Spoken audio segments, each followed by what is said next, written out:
Hello दोस्तों, कहानी सुनने से प्लीज़ सब्सक्राइब का बटन दबाएं। उस रात अचानक धीमी धीमी बारिश होने लगी थी। अहान जॉब से घर आते वक्त रास्ते में एक छोटी चाय की दुकान पर चाय की एक चुस्की लेने के लिए रुका था। उसने अपनी नई बाइक दुकान के ठीक सामने पार्क थी, जहां छत था ताकि बारिश में बाइक भीगे नहीं। फिर वह चाय के प्याले से चुस्कियां लेते हुए अपनी नई बाइक को बड़े प्यार से देख रहा था। तभी उसके उदास मन में एक ख्याल कूद पड़ा। मुझे नौकरी मिल गई है, मैंने बाइक भी खरीद ली, पर बाइक के पीछे बैठने वाली अभी तक नहीं मिली। वह अगर मिल जाए तो मुझ जैसे अकेले रहने वाले अनाथ की जिंदगी में बहार आ जाए। तभी अचानक बारिश में भीगते हुए एक लड़की उस दुकान में आई और अहान की बाइक के पास खड़ी हो गई। उसने बाइक की पिछली सीट पर बैग रखा और अपनी भीगी ओढ़नी से बारिश का पानी निचोड़ने लगी। उस लड़की ने लाल रंग की सलवार कमीज पहनी थी और उस पर एक सुंदर सी नक्काशी वाली ओढ़नी थी। उसे देखकर अहान की धड़कनें मानो कुछ देर के लिए रुक सी गई। वह उसकी तरफ ही देखे जा रहा था। बारिश में भीगे हुए उसके काले घने बाल ऐसे लग रहे थे कि मानो रेशम के धागे हो। वह बाइक के आईने देखते हुए खुद को संवारने में लगी थी। उसे आसपास की दुनिया का जरा भी ख्याल नहीं था। वह दिखने में इतनी सुंदर थी कि अहान उस पर से अपनी नज़र हटा नहीं पा रहा था। आखिर में लड़की ने बैग में से एक बिंदी निकाली और बाइक के आईने में देखते हुए धीरे से अपने माथे पर लगा दी। अहान ने उस लड़की के साथ बात करने का मन बना लिया था। तब तक बारिश भी रुक चुकी थी।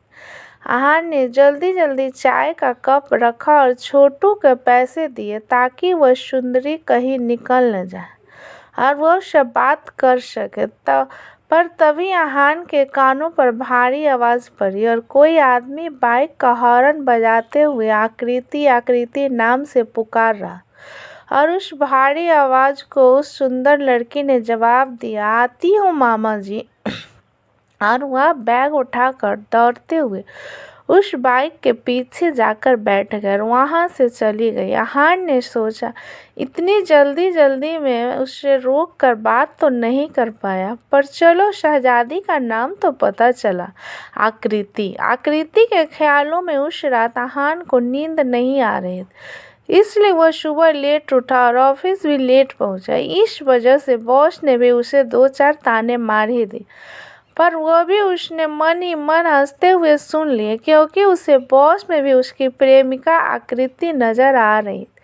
हाँ, जैसे फिल्मों में होता है वैसे ही अहान ऑफिस में अपनी जगह पर कुछ फाइल्स चेक कर रहा था। तभी अचानक से उसकी किस्मत के सितारे चमक गए और उसके दिल की मुराद पूरी हो गई, क्योंकि उसके बगल वाली खाली जगह पर आकृति आकर बैठ गई। अहान को समझ में नहीं आ रहा था कि यह सपना है या सच, पर उसी वक्त सीनियर ऑफिसर माथुर साहब आए और बोले, अहान, ये तुम्हारे बगल बैठी हुई मोहतरमा आज से नीरज की जगह संभालेगी। आज कंपनी में इनका पहला दिन है, तुम दोनों आपस में परिचय कर लो, मुझे तत्काल कहीं बाहर जाना है। इतना कहकर वह जल्दी में निकल गए। आकृति ने अहान की तरफ हाथ बढ़ाया, पर उसके कुछ कहने से पहले ही अहान बोल पड़ा, आकृति, आकृति है ना तुम्हारा नाम? वह बोली, हाँ, पर आपको कैसे पता चला? मैंने तो ऑफिस में किसी को अपना नाम बताया भी नहीं है। फिर अहान ने मुस्कुराते हुए कल रात चाय की दुकान पर घटित वह किस्सा आकृति को सुना दी। अहान ने जिस अंदाज एक्टिंग करके आकृति को वह सुनाया, उसे सुनकर आकृति हंस पड़ी। फिर अहान ने आकृति को उसके पद की सारी जिम्मेदारी समझा दी। शाम को घर जाते वक्त आकृति ऑफिस के बिल्डिंग से नीचे किसी का इंतजार करते हुए खड़ी थी। उसे देखकर अहान अपनी बाइक लेकर उसके पास आकर रुका और पूछा, किसका इंतजार हो रहा है? आकृति ने कहा, मेरी सहेली मुझे लेने आ रही है। अहान ने कुछ देर उसके साथ खड़े रहकर बातें की और बाद में वहां से चला गया। वह पहले ही दिन आकृति को कुछ बोल नहीं पाया। इस तरह गुजरने लगे। ऑफिस में आहान आकृति की रोज हेल्प किया करता। आकृति को मानो आहान की आदत सी हो गई थी। वह दोनों साथ में चाय पीते, लंच करते। आहान के ध्यान में हमेशा आकृति ही रहने लगी, तो वह उससे अपने प्यार का इजहार करने के लिए सही समय का इंतजार कर रहा था, लेकिन उसे वह मिल नहीं रहा था। आकृति को हर रोज कोई न कोई लेने आता था या फिर वह बस से घर चली जाती थी। आहान ने उसे कई दफ़ा पूछा भी था, क्या मैं तुम्हें घर पर ड्रॉप कर दूं? पर उसने हर बार मना कर दिया था। पर एक दिन किस्मत आहान पर मेहरबान हो गई। आहान की शिफ्ट 1 घंटा बढ़ा दी गई थी, इसलिए वह ऑफिस से लेट बाहर निकला और नीचे देखा तो आकृति रोज की तरह ऑफिस से समय पर निकल चुकी थी। पर वह अभी भी ऑफिस के सामने वाले बस स्टॉप पर ही खड़ी थी। वहां पर न बस आई थी, न उसकी कोई दोस्त उसे लेने आई। आहान ने फटाफट बाइक निकाली और उसके पास जाकर खड़ा हुआ और बोला, अब तो चलो। फिर आकृति भी मुस्कुराते हुए बाइक के पीछे आकर बैठ गई और जब उसने आहान के दाहिने कंधे पर हाथ रखा तब आहान को ऐसा लगा कि उसे सारा जहां मिल गया हो। आहान ने तुरंत उसे प्रपोज करने की ठान ली और वहीं पर बाइक रोकी जहां उसने पहली बार आकृति को देखा था। आकृति बाइक को बीच में रुकने पर भी कुछ नहीं बोली थी। वह भी उसके साथ उस चाय की दुकान में जाकर बैठ गई। तभी आहान ने आकृति का हाथ अपने हाथ में लिया और एक घुटने पर बैठकर कहा, आई लव यू आकृति, मैं तुमसे बहुत प्यार करता हूँ। आकृति भी आहान को मन ही मन चाहती थी, इसलिए वह भी आई लव यू टू कहकर उसके सीने से लिपट गई। उस दिन के बाद आहान आकृति को रोज उसकी सोसाइटी के नज़दीक ड्रॉप करता। वह दोनों हर छुट्टी के दिन घर पर कुछ न कुछ नया बहाना बनाकर घूमने जाते थे। इसी तरह दोनों का प्यार परवान चढ़ने लगा। दोनों घंटों तालाब के किनारे बैठकर एक दूसरे से बातें किया, पर एक दिन उनके प्यार को जैसी किसी की काली नज़र लग गई। आकृति के मामा ने उसे आहान के साथ बाइक पर घूमते हुए देख लिया था और जब दूसरे दिन आकृति जॉब पर पहुंची तब उसने दिन भर आहान से बातें नहीं की। वो दिन भर आकृति की तरफ ही देख रहा था, पर आकृति ने उससे नजरें नहीं मिलाई। पर आहान ने उसकी आंखों में नमी देख ली। शाम को पार्किंग एरिया में आकृति आहान का ही इंतजार कर रही थी और जब आहान ने उसे देखा तो वह दौड़ते हुए उसके पास गया। उस वक्त आकृति बोली, आहान, हमारा प्यार अब इससे आगे कभी नहीं जा सकता।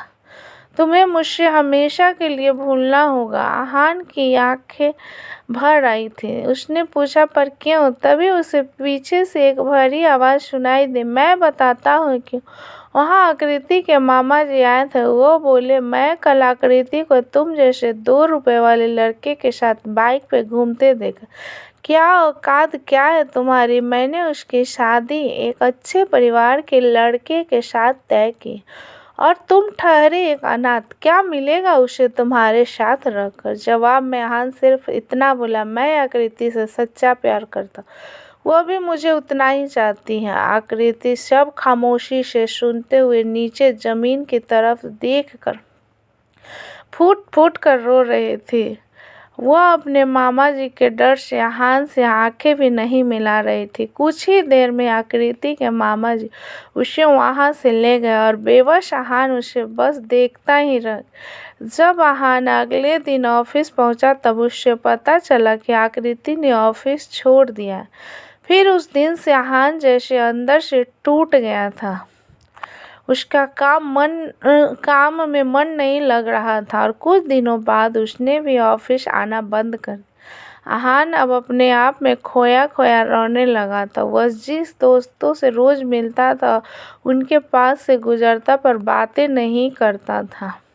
सभी दोस्तों में उसका एक सबसे अच्छा दोस्त था राघव, जिसे हमेशा आहान की चिंता लगी रहती थी। राघव को आहान को तकलीफ में देख नहीं सकता था, इसलिए वह एक रात को उसके घर पर गया, पर वहां 12 बजे तक इंतजार करने पर भी आहान नहीं आया।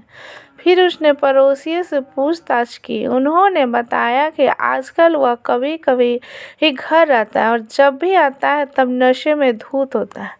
राघव को इस सब की जड़ तक पहुंचना था, इसलिए दूसरे दिन सुबह-सुबह उसने आहान के ऑफिस जाकर उसके एक दोस्त से सारी बातें पता कर ली और किसी तरह आकृति का भी मोबाइल नंबर और घर का पता भी।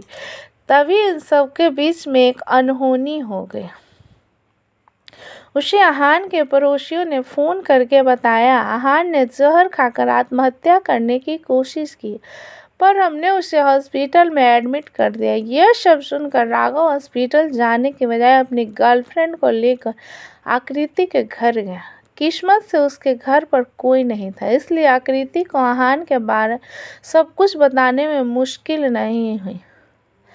जब आकृति को आहान के आत्महत्या के बारे में पता चला तो वह तुरंत उन दोनों के साथ हॉस्पिटल में पहुंची। आकृति ने अपने मामा को एक सहेली के एक्सीडेंट के बारे में बहाना बना के यकीन दिलाया और रात होने तक हॉस्पिटल में ही रुकी रही।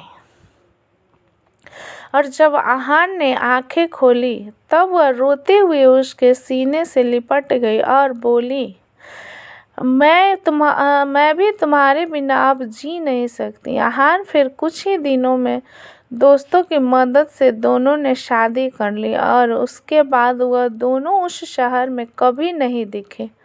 उन्होंने अपनी जिंदगी के लिए नया ठिकाना ढूंढ लिया और एक दूसरे में हमेशा के लिए खो गए। दोस्तों, कहानी कैसी लगी मुझे कमेंट में लिखिए। अच्छी लगी तो लाइक एंड सब्सक्राइब करें।